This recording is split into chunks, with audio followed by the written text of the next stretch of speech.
Video calling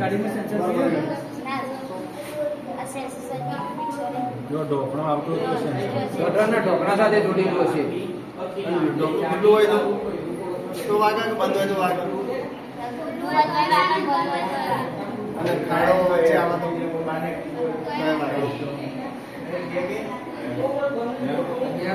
ખાટો હોય તો sensor હોય એ વચ્ચે ખાટો છે.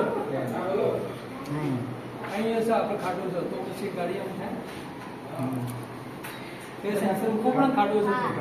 જો સેન્સર મૂકવો પડે એટલા ખાડા એના કરતા સેન્સર ના ખર્ચ કરતા ખાટો ખુલી જાય. સેન્સર નો ખર્ચ કરો ના તો ખાટો ના ખુલી જાય. એ ટૂંકમાં ગટરનો ઢોકણો જો ખુલ્લો હોય તો સીધો જો ખુલી હોય તો સેન્સર નાના છોકરી આવે તો મૂકવાનો ભાવ લખ્યું પછા એ જલ્દી ભાવ ઘટાડ્યા જો લખ્યું